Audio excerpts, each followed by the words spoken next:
Hello, hi, this is Srividya Veeraraghavan. Welcome you to Story Train, the live session today. This live session is towards giving myself my sense of respect and tribute to our people's president, late Dr. APJ Abdul Kalam. Today, it being his 89th birth anniversary, I really wanted to contribute from my side a little bit of his stories to the larger audience. So just wanted to bring in a very short video and to sum up few of the anecdotes from his great life. So here we begin, and who has joined in? Okay, fine. So I hope I'm live. I hope you can hear me. So yes, it's Dr. APJ Abdul Kalam, who is known to have lived a great life, and he has left the richest legacy any human can leave. That is the love and the respect and the kind of dignity that he has earned in the hearts of millions and millions of Indians and people all across the world.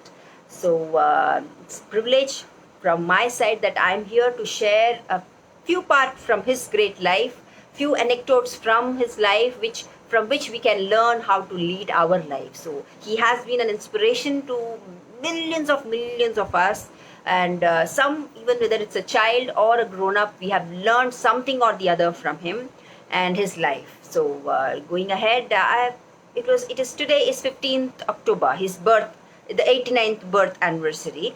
But I'm going to take you to 27th July 2015, the day when he had scheduled a lecture in the IIM Shillong, Meghalaya.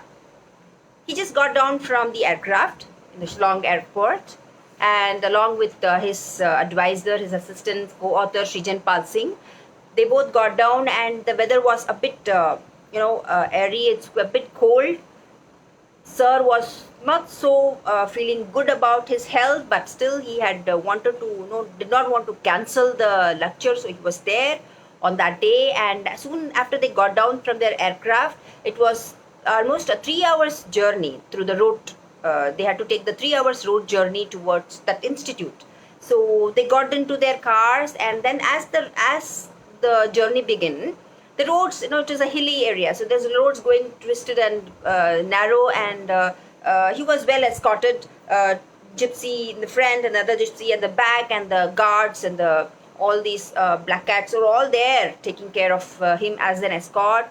And all was like, because he was a dignitary, so all this was taken care, all the proper security measures were well planned and well taken care. So he was on the way, and he was inside the car, and he was like looking up for the materials and kind of preparing himself with Srijan Singh. They were all talking about it.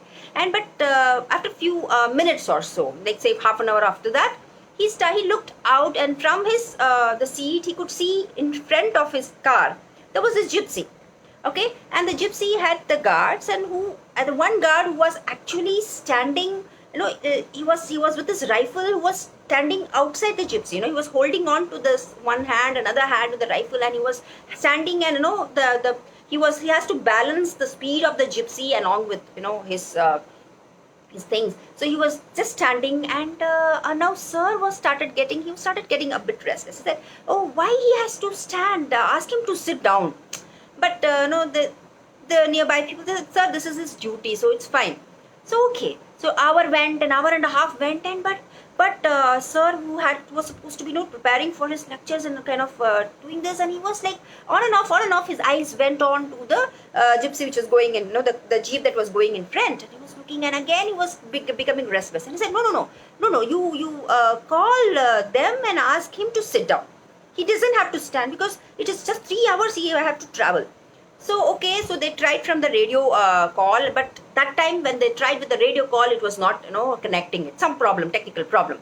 So the car was not supposed to stop because of security reasons. So it went on, but the next 1.5 hours, sir seemed to a bit restless. It seemed. So he was like, he went in there, and as he got down in the institute, he was well received. He was taken into the a room to refresh and all that. So there he went, but he went in there, everybody talking, everybody welcoming, and all the special mentions about him and all, everything happening. All the big dignitaries there, the due respects being given, and everything fine. But his face was a bit restless. He looked here and there and called up Srijan Pal Singh and said, ask the security guard to come and meet me.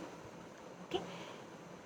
The security guard, the guard who was actually, coming all the way standing, that whole area. So he was called in, and he came in. He was a young man. He was a bit lean, and he just came with the sense of duty. He just came with the sir, and he saluted sir, and then he stood straight.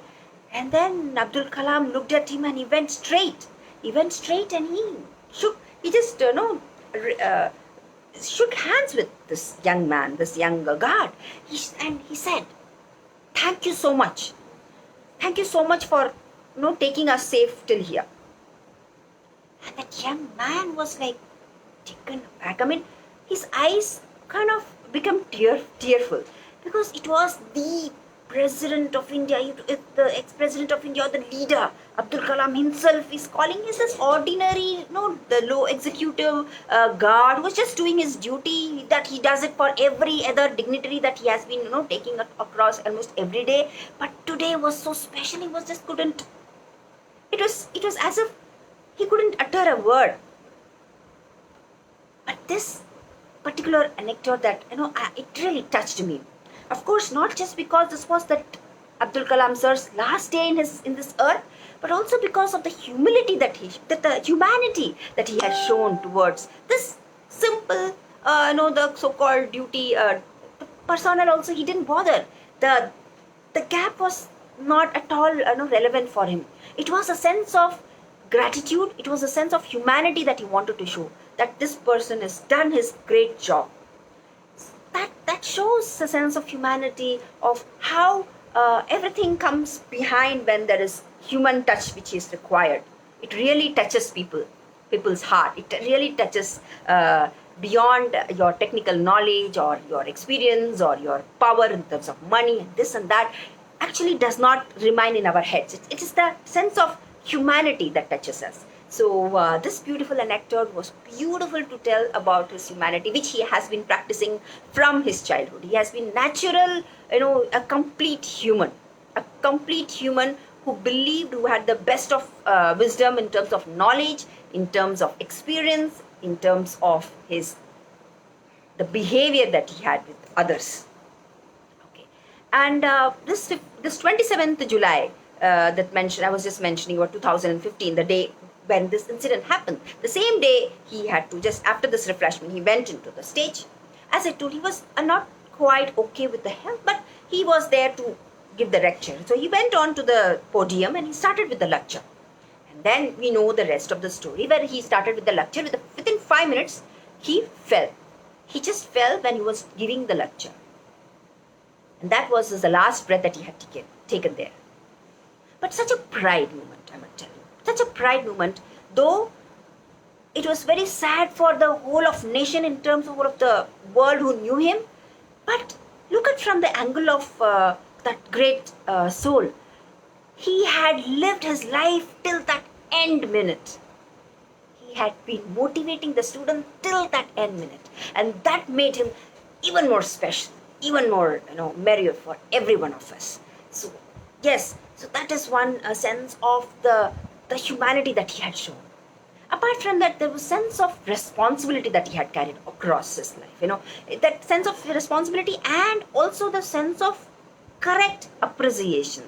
See, this incident happened soon, once he was out of the presidential post, and he became he was a very normal, he led a normal life, and then he had some assignment to go visit Newark in USA. So that time when he boarded the flight and he landed there in Newark, and the security officials there, usual checkup that they do, During that time, there was some terrorism, issues happening, and because Dr. APJ Abdul Kalam's passport showed the name, and immediately that particular US particular security personnel took this as an Islamic name, obviously. So he just wanted to double check. He wanted to double check Abdul Kalam. Now imagine Dr. Abdul Kalam, who has been the president of India, the 11th president, and also not just, he was a people's president of India, who has been loved, who has been known for the various awards and the achievements and all these things. There in that city, in US, the security personnel so naturally could not recognize Abdul Kalam. Also maybe because he actually landed in a very normal aircraft, in a very passenger aircraft. Okay, I'm not sure whether he traveled in economy class or business class or first class, but he traveled in the normal class, normal passenger aircraft, like how we travel across abroad. Okay, so as like any normal passenger, he was walking in normal passenger. He was abiding to all the security, checks. So when his passport was flashed in and there was a name, only because of the name, he was called away. He was called separately for a separate double check. This created a shock among the others who were along with him. They wanted to tell the person, hey, who you are talking to. But you know what Abdul Kalam sir had reacted to that? He remained calm. He just remained calm. He completely cooperated with the security checks. And once it was all done, he appreciated the personnel. In fact, the personnel, once he came to know about Dr. Abdul Kalam's actual identity, he literally fell on his leg. He literally felt so apologetic that such a great human that he has it was a sense of insult for the personality. But instead, Dr. Sir had not taken that as an insult. In fact, he took it as a sense of appreciation and sense of responsibility. In fact, he in turn appreciated the personnel that without knowing and all, that he did only his duty, and it was his duty to check, and nothing wrong that he did. So that's a great sense, that is a sense of responsibility and sense of appreciation that he had shown to indifferent appreciation that he had shown to the right people who have been doing their job as per their responsibility and as per their accountability. So that is a beautiful thing.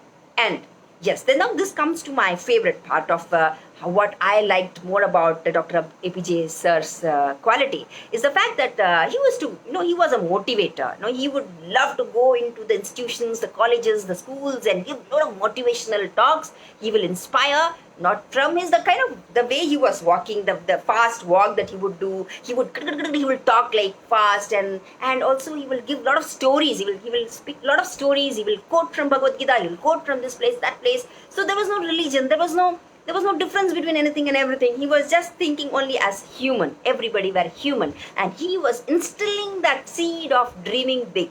Dream. That was his beautiful, vision that he was doing. He was thinking about the India 2020 vision that he was giving it to almost all the youngsters, right? So that was so beautiful. And then during one of these, sessions, usually, what children would either or speak their questions, or somebody would have written, it was supposed to be an intellectual question hour session. So they would have got, some nicely well-written questions, very intellectually inclined questions and all. So he was used to answer all those questions. During one such session, somewhere in the school, a little girl got up. Okay, sir, I want to tell you something. That was her thing. So sir said, yes. And she said, in midst of all the serious questions that were happening, she stood up and said, sir, your hairstyle is very cute. She just said this. And immediately the child in sir's heart smiled. He actually smiled, and he really enjoyed that question. And that minute he said, yes, I really like this, I really like this comment. No, nobody had ever told me, nobody had ever asked me anything about all these things. Everybody were very serious. They all asked me serious questions, but life is not to be taken so seriously. Sometimes we have to, take something very lightly, something we can appreciate about our own looks. So thank God you liked my hairstyle. Thank you. He kind of wished that little girl. So it shows his sense of, that how to take life. That was the best thing. I really liked it. Take life lightly. Don't have to take everything seriously. So, and also the child's innocence, the child's purity needs to be maintained. Okay, children need to be children. They can gain their adult knowledge and all once they become on that age. But being children, it's beautiful. Live the childhood. So he had opened the doors of his the bhavan for children. Hope you know the gardens were open for the children to come and visit and towards the flora and fauna which was present there. So all these, a lot of initiative that he was doing as a president. He also had given his first 10 months salary for charity, if you know that. He had given it and he was living a life of simplicity. What made him special? His knowledge, his education, his achievements, but also his simplicity. No matter how big his name is, no matter how much we are loving him, the kind of respect that we are getting, his life never changed. And the kind of the terms that he had been living his life, yeah. When he was a director, or when he was after his presidential post, he always wanted to live a life which is like suiting his needs. He just needed a room, he just needed a bathroom, he just needed a shelf to keep his books and clothes. And that's what his need was. And that's how he lived. In terms when he was appointed a director in the Space Research Institute, he was appointed there, he was supposed to go there, and he was allotted a big bungalow. Yeah? But as a director, obviously everybody would take up that luxury, right? But he did not. He wanted to, he said, I don't need that big bungalow. Why do we waste that place? Why do we waste the resources? And he instead chose near the mess, there were 8 rooms. So he just chose one room from there and he wanted to stay there because just a one room with bedroom, that's it. His need. And he lived a very, very simple life.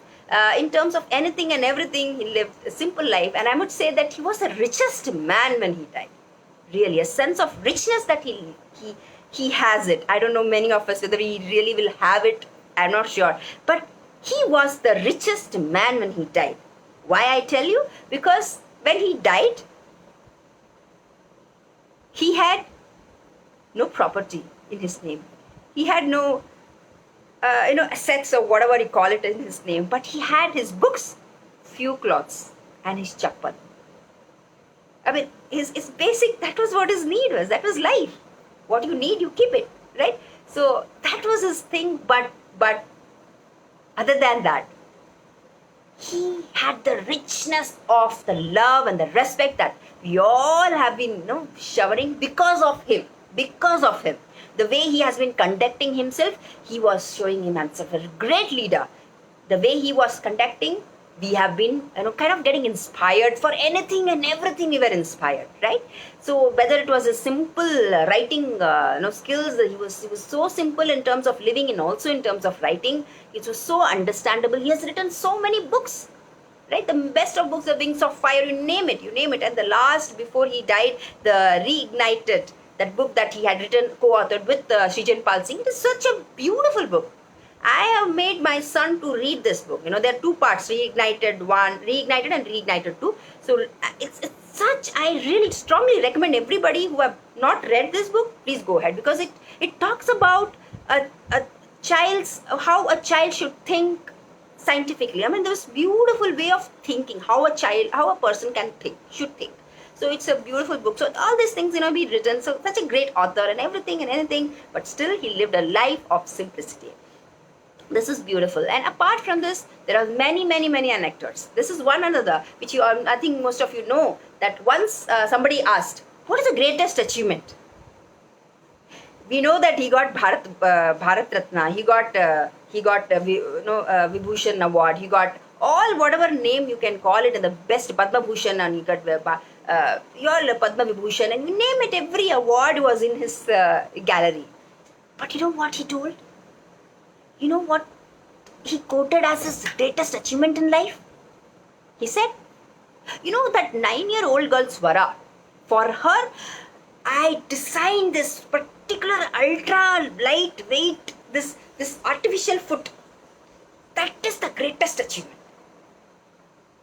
The greatest of the scientist, the space research personality, the president of India, actually quoting this particular invention that he had made, the one thing that he had designed. That shows the sense of purpose that he had, right? That shows he was not carried away by anything. He was still living a life of beautiful humbleness. And see, that kind of beautiful, example that he had given is that for the polio that he had designed. And I must tell you, that is the best thing. Now, instead of 3 kg, weighing that artificial foot, it just weighed 300 grams.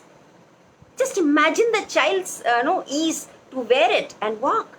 Such an revolutionary design that Sir has made. So that became his greatest achievement, and that has showing how no matter however, wherever we are, it is the sense of purpose. Even if you touch at least one person's life in your entire lifetime, you have done your beautiful job. The touching in the sense of purpose, a selfless giving, a selfless sharing that he has been. And he has been sharing so selflessly to everyone and everybody. So all these qualities make him one of the greatest inspiring leader we have ever had in India. And we're so proud to have had Sir in our, been part of our land. He's been representing India. The simplicity that he had shown, the humanity that he had shown, the knowledge, the power of execution, the leadership, and you name it, he had all that in his things. But still, from where his root starts, he never forget. He never ever forgot it. Because he was, for those, of course, everybody knows from where he belongs, where he was born. He was born today, that is 15th of October 1931 in Rameshwaram, that is in Tamil Nadu, India, right? So he was born to a very simple family. He had a very simple education. He started with that, and then of course he went into doing graduation in Trichy in St. Joseph College, and from there he went into doing aeronautical engineering. Okay, from this stage where he started, of course from childhood, though he was very studious, he was who loved reading books. All this was his part and parcel. He was a reserved boy. He was very simple. He was very honest. He also had earned to pay his fees through selling newspapers during early morning hours. And then he would go to school. So that kind of a personality that he has been from the childhood. And when he went into aeronautical engineering from the Madras Institute of Technology, there he had cultivated the dream of becoming a pilot. Right? So when he wanted to become a pilot, he was serious, and he did education so well that at the end of it, he got 2 doors open for him. One was the defense, and another was the Department of Technical Design and Development. So both of them from the government of India job only, but he wanted to take up the Air Force job. He was because he wanted to become a pilot. So he went in as a youth. He went in, and the first level he just purely cleared it, and the second level he had to go to Dehradun, and Dehradun was Air Force thing, that everything was done, and he did very well and all that, and the results came, and he stood on the top 9 that he stood. Right? He was the top 9th among the 25, selected in the top 9, but still he did not get the appointment letter, because it was only the top 8 would get, who were eligible to get into that. So he just missed by just one position. So as a youth, he felt, the emotion of rejection was there in him. Yeah, he was young at that time. So that rejection made him go deeper down in his, emotion went on down. He became low, and he went to, because Dehradun very nearby, you have the Rishikesh. So he went to Rishikesh to, just kind of relax and all that. He took a bath on the river, and then when he turned back, there was one saint called Sivananda. Then he met, and he looked at him, and he asked, "Why are you upset?" And when Sir had told that, I failed in the exam, and that kind of sense of rejection that he showed, the disappointment that he showed, that was a failure, Sir had actually been seeing failure from one stage to the other, but this failure he was just not able to handle it, because his whole ambition of becoming a pilot was now broken. Okay, but that time the guidance that from the elder which he got, he really took it very seriously. The guidance that he got was, maybe you're not destined to become a pilot. Choose what you get and do well in whatever you do, whatever you take, whatever comes your way. maybe he took it so seriously that when he came back, he joined the other door which was open. He joined as a assistant, scientific research assistant, and he joined and he was in the busy mode of developing aircrafts and all that, designing and all this, and his life took off. Okay, but whatever job that he had got, he kept doing it with sincerity, with full utmost focus and utmost attention. So he did so well. Because of this quality, he kept on doing, he kept on growing, and he, without the position or the hierarchical order, he wasn't bothered on that. He was just doing his work, and the life took him to the next level and next level, till the level that he became the head of ISRO. Okay, so all these things happened, and then became the president of India, and then there was so many awards being awarded and on this and that and this. But at the end of it, he had also faced failure so many times. But how had he reacted to that situation? He had accepted the failure. Okay, but he hadn't reacted to the failure. He accepted the reality and moved on with which came in front of him, and moved on and did wherever he got an opportunity to do it. So there were many instances which we can keep on talking about how he had faced failures. But this one particular incident I really wanted to quote, that we all face failures, we all face rejections. Nobody is all the time successful. We also have downs, a lot of downs. I have had a lot of downs, so like anybody. So but how do we face it? How should we always just shut our doors and sit down and feel all the time depressed, or think from another angle of, okay, fine, yes, it has happened. I cannot control it. It has happened. Now what's next? If we have that quality of it, I'm sure our life will also open doors for us. Yes, the doors are waiting till you think on about it. So yes, so I got my learning from this particular incident. It is so beautiful, sir. This is such a amazing personality that we have had. I have a great respect. I'm so inspired by him. Heartfully, I mean, the sense of truth that he had been telling, the kind of mission and the vision that he had been instilling about how our India has to be, how we all have to be, how our future generation, our children have to be. All these is so true. Whenever he is uttering, every word was so true, was so real, was so from heart, that we were ought to get totally inspired by him. And finally, before I close this live session, I want to say that he had told one of his speech and one of his talk, that if India has to become the world power, or India is to become really developed, because he really visioned as seeing India from developing to developed. Okay, he always saw that India has the whole potential of our young brains, and everybody, we can make India the greatest, the best of the country that we can have it in the world. So he had kept telling that one sentence, that saying that if India needs to get developed, wants to become the best, then it is not only the GDP, it is not only the economic growth that we are looking for, but equally it is the values that we are instilling. It is the value system that we should have in our system. System in the sense, it starts everything from deep down from our own families.